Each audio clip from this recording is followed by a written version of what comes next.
कौन हैं, कैसे हैं। आज हम साहब के साथ हुजूर प्रकाश नाम साहब के आदेश से 3 बार मॉरिशस गए। मॉरिशस में इतना सुंदर साहब कबीर का संदेश मिलता है। वहाँ का राष्ट्रपति, वहाँ का प्रधानमंत्री साहब कबीर के जलसा में प्रतिवर्ष जब भी कोई कार्यक्रम आयोजन होता है वो आता है। और हमारे यहाँ हम अगर कोई जलसा करते हैं तो इतना बड़ा हम कबीरपंथी मिलकर के जलसा भी नहीं कर पाते हैं कि हम प्रधानमंत्री को बुला सकें या हम अपने राष्ट्रपति को बुला सकें। और अगर बुलाना भी चाहें तो संभव भी नहीं हो सकता है, क्योंकि हम कबीरपंथी एक तो गरीब भी होते हैं और साथ साथ में हमारी पहुंच वहाँ तक नहीं हो पाती है। हमारे जलसा में हम लोग छोटे लोग, थोड़े लोग इकट्ठे हो पाते हैं, हम नहीं ऐसा कर पाते, जबकि विदेश के लोग ऐसा करते हैं। भूटान जैसा देश, वहाँ पर भी साहब कबीर के मानने वाले लोग हैं। नेपाल में बहुत सारे लोग कबीरपंथी, जहाँ हम गए मतलब नेपाल साहब के साथ में कई बार गया, वहाँ बहुत सारे कबीरपंथी हैं। साहब कबीर को लंदन के डॉक्टर साहब, उन्होंने तो साहब कबीर के बारे में बहुत सुंदर पुस्तक लिखी। पुस्तक तो मुझे नहीं मिली, मैंने पहले बताया, लेकिन पुस्तक का कुछ अंश मुझे प्राप्त हुआ। उसमें भी उन्होंने साहब कबीर के बारे में इतना सुंदर लिखा, सदगुरु कबीर साहब का प्रकट बताया और प्रकट के साथ साथ में उन्होंने उनका लोक गमन बताया। और जो लोक गमन बताया वो बहुत सुंदर लिखा है कि जिस समय सदगुरु कबीर साहब का अंतिम समय आया तो वो काशी छोड़ करके मगहर चले गए और मगहर में उन्होंने अपने आप को एक कमरे में बोले बंद कर लिया, बोले दरवाजा बंद कर दो। जैसा उसने, हम हिंदी ट्रांसलेट बता रहे हैं, जब बंद कर दिया गया तो उससे एक बड़ी सुंदर सी आवाज आई और जैसे आवाज आई तो वहां जितने लोग थे वो सब साहब कबीर की जयकारा करने लगे, क्योंकि साहब कबीर अपने लोग को चले गए। ऐसा कह करके सारे लोग उत्साहित हुए, दौड़े, दरवाजा खोला तो वहां पर साहब कबीर का सौ नहीं मिला, शरीर नहीं मिला। सारे इतिहासकार ये जानते हैं कि सदगुरु कबीर साहब का सौ नहीं मिला। अब लोग उसमें भ्रांतियां पैदा करते हैं, ऐसा कैसे हो सकता है, 100 नहीं मिला, ऐसा कैसे हो सकता है, जबकि आज मगहर इस बात का प्रमाण है कि वहां पर सदगुरु कबीर साहब हिंदू और मुसलमान दोनों धर्म के लोग साहब कबीर को मानते हैं और दोनों धर्म के लोगों ने अपना अपना पूजनीय स्थल बना रखा है। हिंदुओं ने, चूंकि उस समय पर साहब कबीर के राजा 20 से हुआ करते थे, राजा राम सिंह काशी नरेश हुआ करते थे, राजा वीर सिंह ये रीवा राज्य के राजा हुआ करते थे, ये लोग भी उनके अंतिम संस्कार में शामिल हुए। मुसलमान शासकों में से आप सभी लोगों को जानकारी होगी, सिकंदर लोदी जैसा बादशाह, इसके साथ साथ उनका पीर शेख तकी, साथ साथ बिजली खां नवाब जो मगहर का राजा हुआ करता था, ये लोग भी उनके अंतिम लीला में शामिल हुए। जिस समय पर उनका 100 नहीं मिला, अभी दरवाजा बंद है, पर्दा पड़ा हुआ है, दोनों लोग आपस में लड़ने लगे, झगड़ने लगे। वो एक बोल रहा था मैं इन्हें जलाऊंगा, एक बोल रहा था नहीं मैं इन्हें दफनाऊंगा। साहब कबीर बोले जीवन भर हमने आपको एक सूत्र में बांधा, जीवन भर मैंने एक ही प्रयास किया कि हम एक इंसान हैं और एक इंसान होकर के एक साथ बैठे, एक साथ उठे, हम सब मानव हैं और मानव होकर के हमारे जीवन में इतना बड़ा भेद कि आज हम एक दूसरे के साथ नहीं बैठ सकते। भले ही हमारा देश स्वतंत्र हो गया, लेकिन आज भी हम एक जगह नहीं बैठ सकते। हमारा आपके बीच में इतनी बड़ी दूरियां हैं, आज भी हम अपना अपना राग, अपनी अपनी गपली अलापते हैं। जबकि सदगुरु कबीर साहब ने कहा एक है बटिया, एक उभारा, एक सवन का सिलसिला। इतना ही नहीं, भजनों के माध्यम से उन्होंने कई भजन बताए, कई साखियां बताए।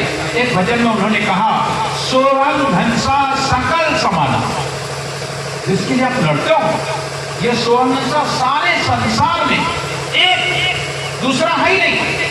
सोहम घनसा सकल समाना, काया के गुणा नहीं आना, शरीर के गुणा अलग अलग, माटी एक सकल संसार, एक ही माटी है, माटी एक सकल संसार, आन आन वासन गढ़े कुम्हारा।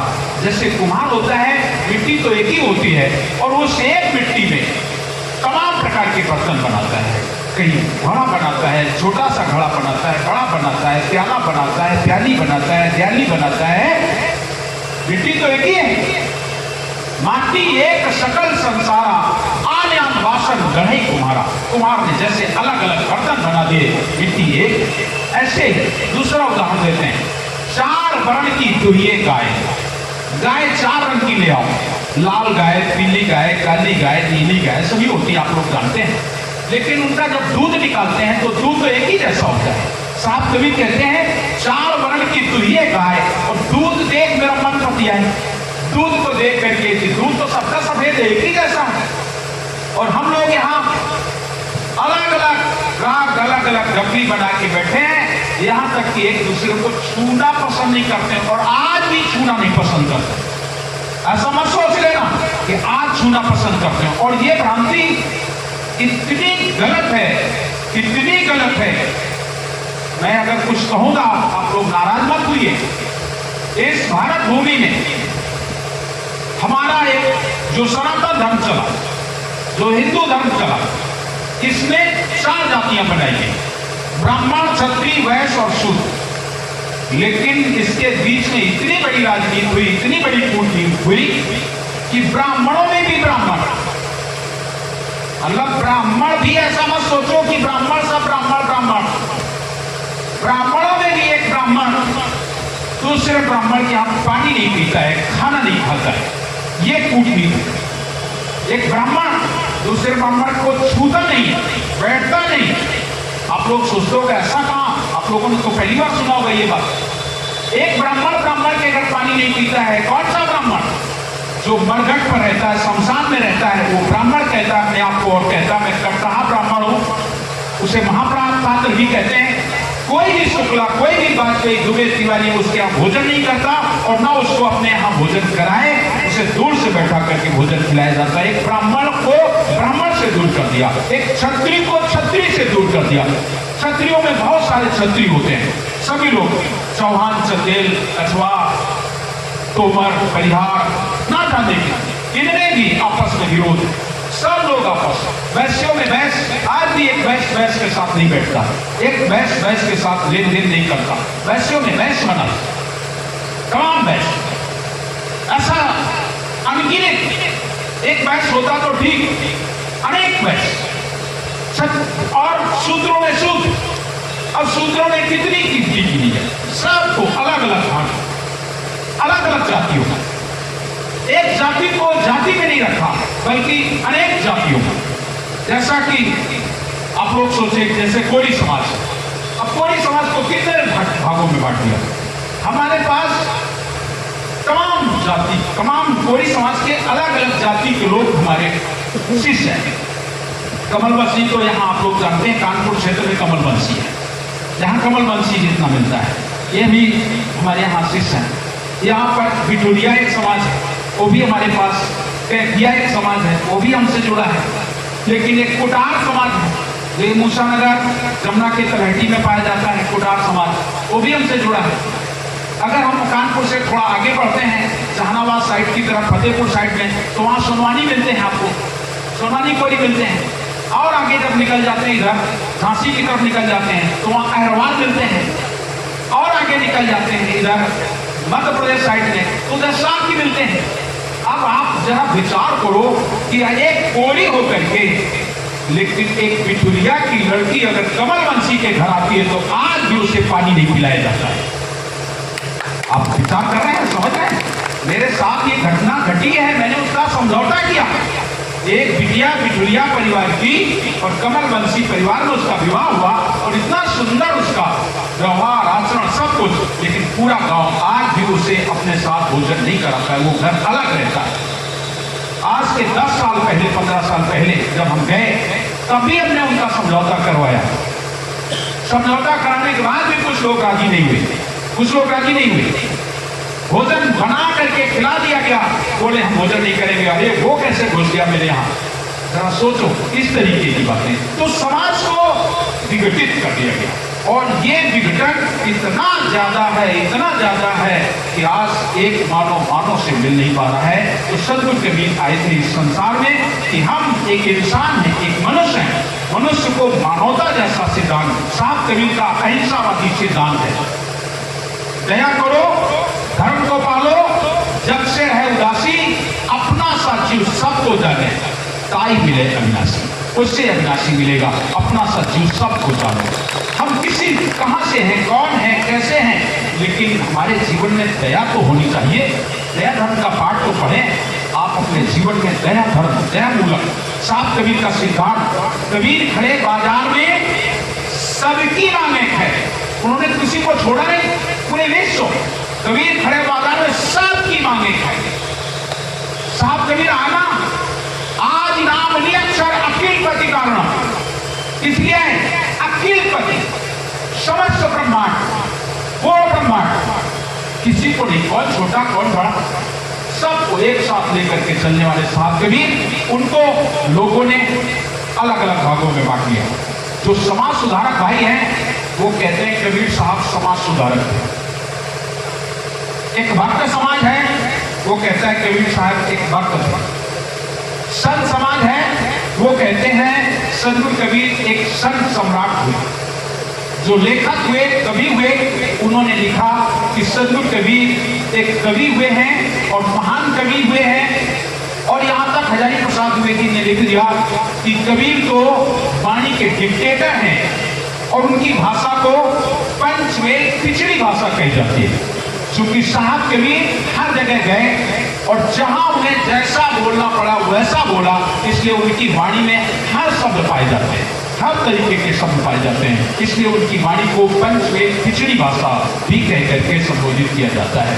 वहीं पर कबीर पंथ का एक समाज ऐसा है जो सदगुरु कबीर साहब को सत्य पुरुष मानता है, परमात्मा मानता है और आज भी उन्हें सत्पुरुष कह करके हम उनकी पूजा करते हैं, हम उनके आदर्शों पर चलने का प्रयास करते हैं। तो साहब कबीर को अलग अलग ढंग से अलग अलग प्रस्तुत किया गया है।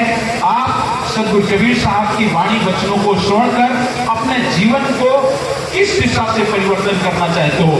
कुछ लोगों ने एक शब्द और कह दिया, कबीर साहब अनपढ़। मुझे बड़ा दुख हुआ कभी, क्योंकि देखिए हम बचपन से कबीर पंथ में जुड़े हुए हैं, तो मुझे भी लगता था कि कैसा कबीर अनपढ़ और दुनिया के सारे लोग पढ़े लिखे, मतलब और सारे संत आज से 600 वर्ष पूर्व जितने और संत हुए सभी संत पढ़े लिखे, बड़े बड़े विद्वान, लेकिन साहब कबीर अनपढ़। मतलब और संतों को कैसे शिक्षा मिल गई, लेकिन साहब कबीर को क्यों नहीं मिली, साहब कबीर को शिक्षा क्यों नहीं मिली। ऐसी बातों को सुनकर मुझे खेद होता था, लेकिन बाद में मुझे पता लगा कि अरे साहब कबीर तो कुछ और है भाई। और सबके लिए कौन सी यूनिवर्सिटी खुली थी, सभी लोग गुरुद्वारे में पढ़ते थे। अगर ऐसा देखा जाए तो साहब कबीर भी तो रामानंद जी के मठ पर रहे, उन्हें भी शिक्षित होना चाहिए था, लेकिन नहीं, क्योंकि हम साहब कबीर को एक पूर्ण ब्रह्म, एक परमात्मा, एक सत्पुरुष मानते हैं, जिन्हें अनपढ़, जिन्हें पढ़ा नहीं जा सकता, जिसे किसी वाणी से नहीं जाना जा सकता है, वो है सदगुरु कबीर। का केवल ब्रह्म है भाव विश्व शरीर, रासमन में रम रहा का नाम कबीर। अनंत कोट ब्रह्मांड में बंदी छोड़ कहा है, सो तो पुरुष कबीर है जननी जनो नमाए। ना सदगुरु जननी जना उनके माए न बाप, पिंड ब्रह्मांड शरीफ है नावा तीनों ताप। देही को सदगुरु कहे ताको सुंदर ज्ञान, चार दाग आवे नहीं वाको सदगुरु जान। चार दाग से सदगुरु जानो अजरो अमर शरीर, दास मलूक सलूक का है खोजो खसम कबीर। और थोड़ी सी बात कह करके अपनी वाणी विराम देंगे। सदगुरु कबीर साहब एक जुल्हा के घर आए, एक गरीब जुल्हा के। जितने भी आप महापुरुष देखेंगे जिनके आज ऐसा कहें पंथ चल रहा हो या धर्म चल रहा हो, आप उनमें से 99%, मैं तो वैसे 100 कहता हूं, लेकिन 99 तो मानी हूं। राजा होंगे, बादशाह होंगे, बड़े पैसे वाले होंगे, सेठ होंगे, लेकिन सदगुरु कबीर एक जुल्हा के घर में रह करके और अपनी वाणी उन्होंने बड़े बड़े राजाओं और बादशाहों को दे करके अपने चरणों का सेवक बना लिया। ये थे साहब कबीर। उनके समय में तमाम राजा और बादशाह साहब कबीर को प्रणाम करते थे, वो सदगुरु कबीर ने जन जन तक पहुंचा दिया। आज साहब कबीर की वाणी, आज ऐसा कोई धर्माचार नहीं है जो साहब कबीर की वाणी को लेकर के अपना वक्तव्य पूरा ना करता हो, ऐसा कोई धर्माचार नहीं है जो साहब कबीर की वाणी से अछूता हो। सारे धर्म के लोग साहब कबीर की वाणी कहीं ना कहीं साकी, कहीं ना कहीं दोहा, कुछ ना कुछ लेकर के अपनी वाणी को पूरा करते हैं। लेकिन जब उनकी बात आती है तो इतना कह करके उन्हें कह देंगे कि कबीर तो एक विधवा ब्राह्मणी के संतान थे, ऐसा कह करके हमारी कबीर पंथ समाज को लज्जित करने का प्रयास करते हैं। मैं आप सभी लोगों से निवेदन करता हूँ कि सदगुरु कबीर साहब का संदेश अगर आप लोगों ने बिना उठाया है तो हमेशा याद रखिए, कुछ भी आप करें, लेकिन एक बात याद रखिएगा कि सदगुरु कबीर साहब इस धरा भूमि पर 1455 में ज्येष्ठ पूर्णिमा को आए तो कैसे आए? गगन मंडल से उतरे सदगुरु पुरुष कबीर, जलक माई पौड़न के सब पीरों के पीर। समय अवरोधक के प्रभाव समय अवरोधय के प्रभाव विमल जल बीच पुरैन के पार अवतरे बाल रूप प्रद्वार एक सुंदरता काम नजार परम मनोहर रूपति शोभा वर्णन जाए उपमा को लोक में जो कोई देव लाए मानो उदय भयो तम चीर और प्रकट भय सदगुरु सत्य कबीर। वो प्रकट हुए हैं, वो जन्मे नहीं है, इसलिए हम उनका जन्मोत्सव नहीं मनाते हैं। सब हम प्रकट उत्सव मनाते हैं। सभी लोगों का जन्मोत्सव मनाया जाता है, लेकिन वो लोग आज भी जयंती कहते हैं। हम लोग कभी भी जयंती नाम से नफरत करते हैं, क्योंकि वो प्रकट होते हैं, जब आते हैं प्रकट होते हैं। वो ना तो जन्मते हैं ना मरते हैं, आवे न जावे मरे नहीं जन्मे सो नित्य हमारा है। ऐसा मेरा सदगुरु कबीर है। ऐसे सदगुरु कबीर के सिद्धांतों को लेकर हम चलते हैं और आप सभी लोग हमारे इस छोटे से आश्रम में आए, शोभा यात्रा लेकर के आप सभी लोगों का तहे दिल से मैं स्वागत करता हूं, अभिनंदन करता हूं, वंदन करता हूं। आप लोगों ने आकर के ये अवसर मुझे प्राप्त करवाया, प्रदान किया, इसके लिए हम और हमारे इस आश्रम के सभी पदाधिकारीगण, सभी लोग, आप सभी का तहे दिल से आभार व्यक्त करते हैं। आप लोग थोड़ी देर इंतजार करेंगे और मैं आप सभी से आग्रह करूंगा, भोजन किए बगैर कोई नहीं जाएगा। आप लोग भोजन करके ही जाएंगे। साहे बंदगी साहे।